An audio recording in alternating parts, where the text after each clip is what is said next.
Hello, everyone. Welcome back to Speaking Spurs and me, Kieran, talking all things Tottenham. And it has been a while since I last spoke to you properly. I did a quick YouTube short when Thomas Frank was announced as manager. Yeah, it's been a while since I've done a proper video, so I do apologise. In that time, I took on a new job role. It's been really stressful. We've gone through a rebrand, a restructure, and I'm sure none of you care whatsoever. But I also do shows, which is, why my hair is an absolute mess. I do musicals and I do plays. So I've been a very, very busy person. And it's very hard to run a YouTube channel on your own. But I am back. Things have settled down a bit at work and I've got a bit of free time. So you'll be getting more regular content. Obviously, lots has happened in that time. We've won a European trophy. Our manager was then sacked as a thank you for that. Um, we've brought some players into the club. We are looking at the prospect of bringing even better players into the club, which is it's amazing if we can pull off everything. If we can get Eberechi Eza, would be absolutely fantastic. It'd be a dream come true. Mohamed Kudus, what a signing! He's turning out to be so far. And if he can have a season like his first season with West Ham, we are on to one hell of a player. Richarlison, obviously doing the business. If he can stay fit, great. Everybody on this channel that's watched me before knows I'm a massive fan of Richarlison for his housery, with a little word before that I'm not allowed to say. I do like him as a player, and if we can keep him fit, great. And I do think part of his upturn in form will be the fact that um, he's now a family man. That quite often with footballers, it really settles him down, and he's been through a hard time in his life, and he's spoken about it recently. So this could be the turning point for him. He's mentally in a good place. He's physically in a good place, and we could reap the rewards of that. I'm so glad we're not in a position where we're going to have to sell him because we might finally see the Richarlison that we wanted. The guy that absolutely stormed it for Everton and pretty much kept them up between him and Jordan Pickford. But today we're going to talk about contracts because sometimes new contracts can be just as good as a new signing. Obviously, Djed Spence has signed his. That one had been pretty much done and dusted a little while ago, but it took Spurs a while to announce it. There's been a lot of other things going on, and probably the standout one is Cristian Romero, our new captain, has signed a new long-term contract with the club. Um, it's a difficult one to know where we stand on this because there could be many reasons behind it.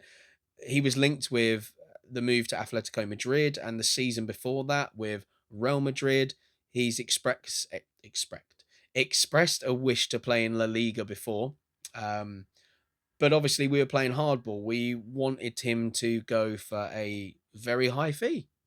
And we're entitled to that. He is on his day, probably one of the best centre backs in world football. You've only got to see what he's done for Argentina, and I know a lot of our frustration has been with Romero that he seems so committed to them, a bit like Lo Celso was, could always turn out for them and didn't always give the best for us. But on his day, he's an absolute beast. His captain's armband as well, more responsibility. He obviously moaned about the ambition of the club a couple of times. He's spoken about the fact that in some terms that we don't spend enough money, get the players in.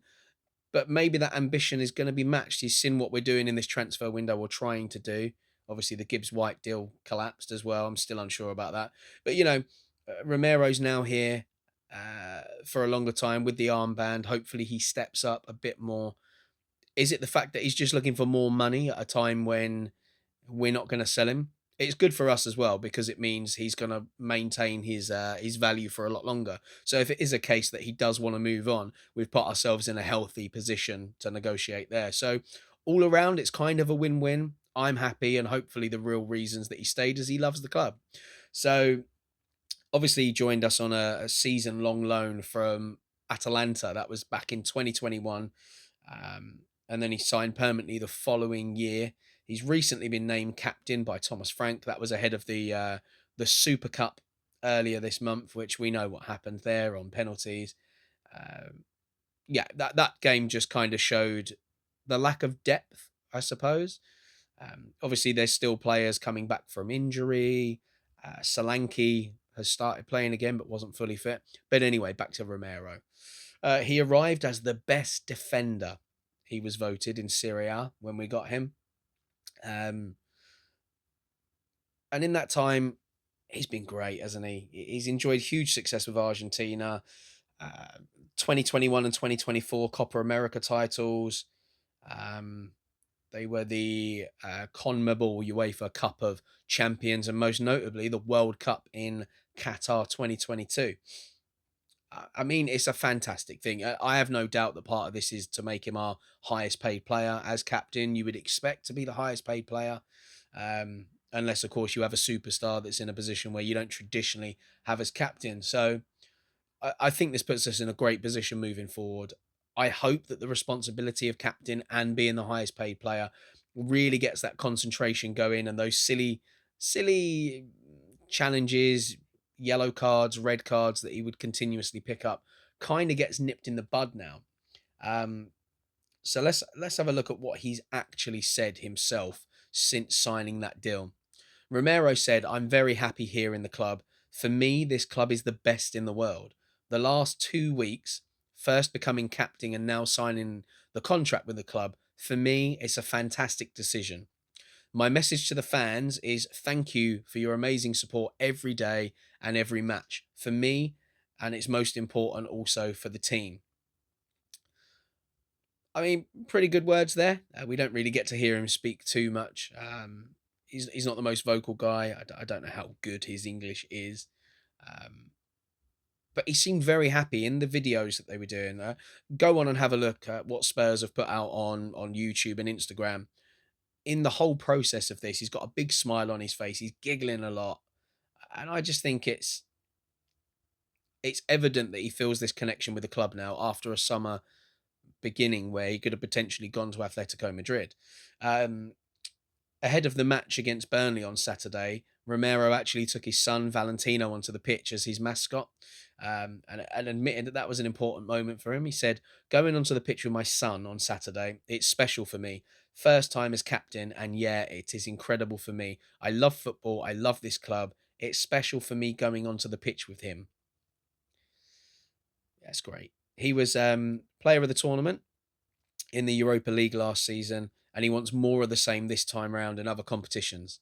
He went on to say, after winning the Europa League, it's like a special season now. In football, sometimes there are good moments, bad moments. The most important thing for me is to stay all together. We want to win. Maybe why not again this season? Another trophy with the club. It's important for everyone. Look, I mean, it's fantastic to get him nailed down. It's almost like having a new signing. Um, if we can keep him at the club for a long time, I'm all for it. If we're talking about new contracts, it's not just him. Djed Spence has signed his, but also a bit before that, Mikey Moore signed his new contract before heading out on loan to Rangers, where he's already grabbed an assist on his debut. But now let's talk about Djed Spence. So he has signed a new long-term contract with the club. The club are doing this weird thing at the moment where they're not actually announcing the length of the deals. They did the same with Mikey Moore. I don't know why they're doing that. Is it to make it more difficult for our opposing clubs to know how long our players have got left on their contract? Not a clue. But anyway, so Jed's obviously had a bit of an up and down time at the club, mostly down until recently, signed from Middlesbrough back in July 2022. He's only made 42 appearances to date and scored twice. Um, he he's a player with so much potential, and I feel like his torrid time at Spurs up until recent had nothing to do with him. Conte clearly didn't want him. It wasn't his kind of signing. It was a club signing. You know, he spent time out on loan. Um, but he was a massive part of our Europa League campaign last season. Stepped in massively. He's done left back. He's done right back. 25 years old now. And obviously he's been on loan at Leeds, Genoa, Stade Rennais. He's represented England under 21s level as well. I just think sky's the limit for this guy at the moment. I'm really impressed. It's to the point where we're not having to go into the market to sign another fullback as backup to Destiny Udogie. I know Thomas Frank has said that Ben Davies is staying as a left back to fill that role, but it's Djed that played there at the weekend. So I have a feeling that this guy is going to be really important for us moving forward. Knowing that he can just cover both flanks, it's really impressive. He's got good strength, great speed for somebody of his height. He's good on the ball. He can pick out a pass. He can get himself out of trouble. He can tackle. He can block. Um, but yeah, on him talking about his new deal, um, he said, I'm over the moon, happy to sign, and just can't wait to start the season. So obviously, this interview was done before we announced the new contract. It's been something that's been in the pipeline for a while, done and dusted. He said, I just want to keep playing well and reach a higher level. Everyone has trials and tribulations, but I'm a fighter. I always work hard, try to do my best, and come back from everything. It's been difficult. It's been a roller coaster road. I've been resilient and I'm here now, playing and happy. I've definitely grown. I've learned a lot over the past few years. It was a great season for myself, a breakthrough season, you could say. Hopefully, this season I can continue that, get to new heights. The new manager has been good with me, speaks with me a lot, and gives me confidence. And I think this is where Frank is different to Ange. Ange very much was, I want to say, a father figure, but not the kind of father figure that you had in Pochettino, where he put the arm around the players. Postacoglu was very much more a dad from a distance, an old school dad, if you will. And I think Djed is a player that needs a lot of love. He needs the confidence flowing through him. And I think Thomas is probably the right manager for him. He's going to give him a lot of trust, give him a lot of minutes as well. So this could be great. He went on to say, my target for the season, definitely win a trophy, play as many games as I can, and just win. And it's mad to think this player that we bought for just 12.7 million back in 2022, after he helped Nottingham Forest achieve promotion to the top flight, has only played 43 times for us. It is mad. Loaned out 3 times, looked like his career was going nowhere. I do think some of it's on him. I think he had that arrogance of a young player that lit up the championship. But he's obviously got better people around him now. He's had a bit of a reality check and he's becoming a man. So, all in all, that's great news. That's 3 contracts nailed down. Our captain, Djed Spence, and the future in Mikey Moore. So, talking about other contracts, what do we need to sort out? Well, Rodrigo Bentancur. Um, in his first season for us under Conte, he was excellent. Loved him. He's had his injury problems, and I think that's really hampered him on the pitch coming back because you're scared of getting injured again, and he did get injured again. So, but I think we're starting to see the best of him. Um, I think with Paulinho next to him, they're going to be as solid as anything. I think that'll give Bentancur the freedom to do more with the ball as well, and I think he's great on the ball. So, yeah, great times. He has been linked with moves away this summer, but I think Thomas really, really, really wants him to sign. The player that we'll probably see go out the door is Yves Bissouma, and unfortunately, he's really let himself down. You know, being late again too many times, having to be disciplined. This is not the player that we thought we were getting from Brighton.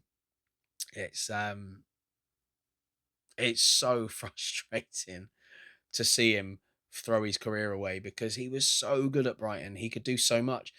But maybe they were more forgiving of him when he was there. He could get away with being late because he was one of their star players, whereas at Spurs, he's not. He's not the star man at all. He has the potential to be one of the best players in the Spurs squad, and we saw it when he first came. The first 10 games that we had him for, he was excellent. And then he got that red card, and he's never been the same since. We've seen little pockets of what he can do, but Pat Matsar has completely overtaken him massively. Um, so yeah, I can see him going now. Mysteriously injured for the game at the weekend. Read into that what you will, but I have a feeling he will be going out the door. He wants to stay in the UK though because he's very close to gaining citizenship. So hopefully West Ham, Everton, clubs that I think would be a good fit for him. Hopefully we can offload him there. So let's talk about some of the players then and the performances we've seen recently. Pap Matassar has he's just hit the ground running under Thomas Frank. Obviously, we know his energy levels are fantastic, and Thomas Frank loves a player with bags of energy. We saw that at Brentford. His front line um, and midfield were always high energy runners. Um, he's just got good discipline. He's got a great engine on him, and he's adding different aspects to his game as well. I've been really impressed with him. Is he the answer to the number 10? Not necessarily. If we can get a lot more assists coming from the wings, then I believe he could work as a number 10. He will get better. I do think when Kulusevski comes back from his injury, he will be the person to play the number 10 role. But I don't mind Saar playing there, if I'm honest, because he can help in the transition when we have to defend. He can go forward. He can do that pressing in the final third. So I kind of think it'll work in a way if there's enough creativity around him, which allows him to get on and do his job and harass people for us to just nick the ball and go straight back on the attack. Um, Kudus, I think, has been a great signing so far. I'm more impressed with his defensive capabilities than the attacking at the moment. I think we knew the player that we were getting in an attacking sense, but that defensive work has been excellent so far. Um, who else? Richarlison, spoke about at the beginning. I'm so glad that we didn't get rid of him and he's able to have a chance. I do think he's going to be a big player, and we can keep him fit by rotating him with Solanke. If we get that rotation right, we should have a very, very good strike force on our hand. Um, Brennan Johnson playing out on the left. I'm not a fan of it. I know he grabbed his goal, but it's not a great position for him. I'd actually prefer him to play as a second striker um, than play out on the left. I really would. Bergval started okay. Obviously, had the injury over the summer, so I think part of his performances so far have been because of the injury. He's getting back into things, so I wouldn't worry too much about that. Um, Van der Ven been fine so far. I don't think he'll pick up as many injuries because of the way Thomas Frank plays. The line is nowhere near as high as Postecoglou, so we won't have to see as many of those sprints. So the toll on his body won't be as much, which is great. Uh, Pedro Porro started well. I think pre-season was good for him. His ability to cross the ball is going to be a massive asset to us this season. I think his defending has improved as well. Who else? Palhinha wasn't great against Bayern Munich, admittedly, but he was good against PSG, um, and then did okay when he came on at the weekend. Bentancur, I think, has been one of the highlights of pre-season and the start of the season so far. If we can keep him fit, fantastic. Who else? Odebear and Tell, both still very young, so I think we're going to need a lot of patience with them. I'm also disgusted at the racial stuff that went out against Tell after missing his penalty. I know he wasn't great in the game, but I don't understand why when somebody does something bad, we immediately, if they're a black player, have to comment on that, because I didn't see anyone having a pop at any of the other black players. And when a black player does something good, you don't do like positive racism. So I don't know. We just live in a mad world that people just don't think before they act. Because when they're doing well, all of a sudden there's no problem with their skin color whatsoever. I don't want to harp on about it too much. Enough has been said, and I thought Richarlison's words on the matter were great. Honestly, he's matured so much, Richarlison. Who else? Trying to think. Archie Gray. I thought that was a weird decision to start him. I'm just wondering if it was because of the quick turnaround from the Super Cup into the game. So I don't have a problem with it. I think he was very sensible with the ball. He didn't enter the game as well as we'd hoped, but we have to remember he spent nearly all of last season playing as a centre back, which is not his natural position. He's played a bit of right back as well. So I think it's going to take time for him to bed in, and obviously once again it's a new system for him to have to learn. He definitely grew into the game. He was better in the second half. I mean, all in all, it's a positive start. Obviously, we don't know where we stand yet because it was Burnley. Um, just coming back to the Premier League under Scotty Parker. They've got a lot of work to do in the transfer window. They've got a lot of players, but a lot of players that are not the caliber they need right now. So I suppose for us, it's difficult to know the kind of test we're up against. Obviously, we've got Man City coming up. That will give us a better indication of where we're at, I suppose. By then we could have some new signings. By the looks of it, the Savinho deal is very up and down. Guardiola doesn't want him to leave. Apparently, Savinho does want to leave. We're now being told that Man City are blocking the deal. It very much depends on whether Rodrigo is something they can get over the line. So that one's a really, really messy situation. The Eza deal, I think, is going to happen. And just to clear something up on the fact that he played for Palace at the weekend, a lot of people are reading into that and saying, oh, it's because Daniel Levy wouldn't put up the money and blah, blah, blah. As far as I've been told, the deal in terms of money is done. That's all been sorted. It's just how we're going to structure it. I think the main issue is that they haven't got anyone in as a replacement.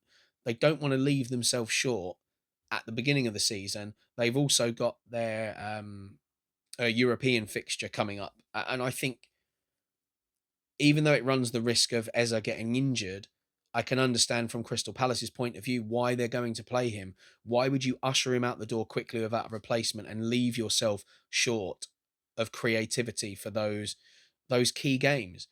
You take him out that squad. I know they didn't win, but they drew at the weekend, and the disallowed goal shouldn't have been disallowed, by the way. But I think it's sensible from Palace. I completely get it. They need to be selfish. You can't start the season poorly just to get some money in because they haven't got enough time to get the replacement in. So look, I have so much faith that this deal is going to be done. It's just a matter of when. Um, Obviously, we're in a position where we desperately want him in as well. But I think there's enough creativity in the squad right now, and they're showing enough that we can probably cope a little bit longer without him. It's just if we pick up an injury in that time, then it will be difficult because I don't think any of the players are ready um, to fulfill any more injuries that will be left in that area. So it's more a matter of when the deal is going to be done. It will be done. The Savinho one, I'm not so sure of. And I think that could impact on Manor Solomon's future. He's obviously coming back from injury. He's trained with the squad now. I think he's still a little way off being ready. But what will be interesting is if we can't get Savinho, do we look at somebody else, or is Frank going to go, do you know what? I'll have a look at Solomon. I mean, he could do a job for us. Who knows? He's a different type of winger to anyone that we've got right now. Um, and I think it could be a good option. It'd be nice to get some money in for him because he didn't cost us anything, which is great. So anything we get, if it's up to 20 million and that's what Leeds pay for him, fantastic. But either way, I think I'd be happy with it. If he stays, I'm happy. If he goes, I'm happy. It just depends on whether we can get Savinho in. And I do think he would be a fantastic signing. There is so much potential in that young man. Um, but yeah, that's it. I mainly wanted to talk about the contracts. Apologies if I waffled on a bit. The videos will be more regular now. So yeah, Speaking Spurs is back. And you will also notice that there is some new branding for Speaking Spurs. I haven't decided on which one yet, but there will appear in one of the corners where I normally have written Speaking Spurs. There will be the new logo. Okay, so let me know your thoughts on that in the comments and anything that I've discussed today. And yeah, it's good to be back. So thanks for sticking around. I hope you enjoyed that. And come on, you Spurs.